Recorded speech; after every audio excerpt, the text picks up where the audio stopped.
about the global vaccination effort and the speed of variants with Dr. Paul Offit. Joining us from Philadelphia, he's a pediatric infectious disease expert in the United States. Dr. Offit, thank you so much for joining us on the program. The Philippines has received millions of doses of the U.S. vaccines from Pfizer, Moderna, and Johnson & Johnson. In the U.S., how are these vaccines holding up against the more infectious Delta variant? Very well.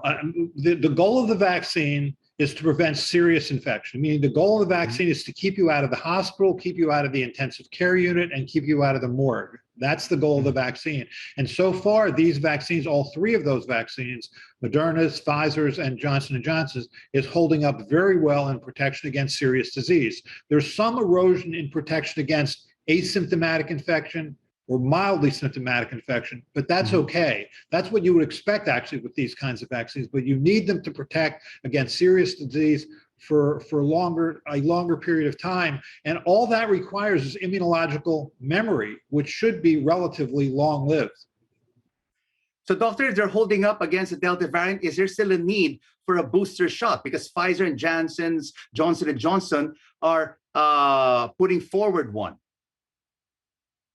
Right, and the Biden administration just in the past week has made an announcement that they are asking for a booster dose for the general population 8 months after the final dose or the last dose.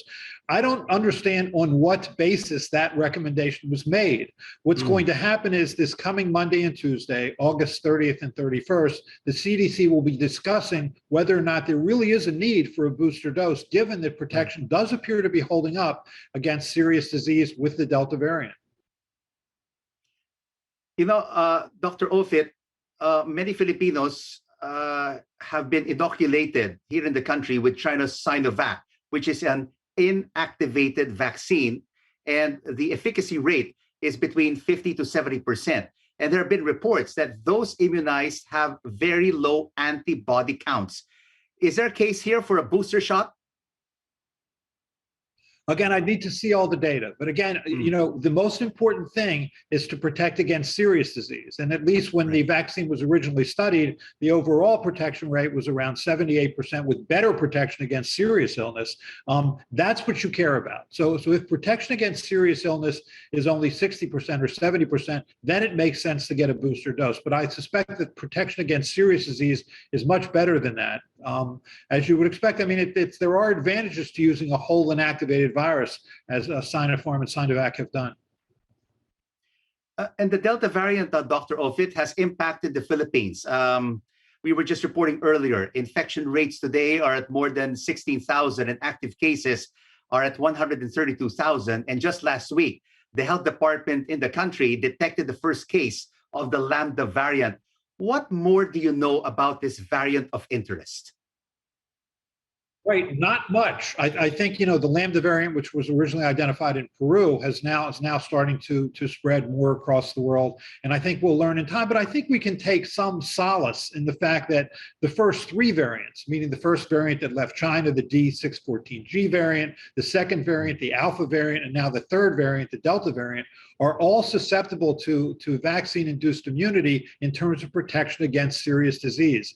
It's okay if you have a mild infection or an asymptomatic infection, but you need to be protected against serious disease. And so far, that seems to be true. I would imagine that would also be true for the Lambda variant, but we're going to find out over time. And there's a lot of research right now, Dr. Offit, taking place for mixing and matching vaccines, particularly in areas where there's also a short supply of vaccines. Inactivated vaccines being mixed with mRNA or the non-replicating viral vector or protein subunit. Your thoughts on mixing and matching vaccines, Dr. Offit? Well, I feel much better about mixing and matching vaccines as if we have data showing that you can do that and that you can do that safely. These are novel vaccine strategies. We've never used a messenger RNA vaccine to prevent a virus or bacteria before. Also, there's very limited experience with these vectored virus vaccines. There was some experience, obviously, in West Africa in trying to prevent the Ebola virus outbreak, but not much experience beyond that. So before you sort of try on your own to mix and match, you would like to see published studies showing that that can safely be done. And from your vantage point, Doctor, for how much longer will this COVID-19 pandemic last?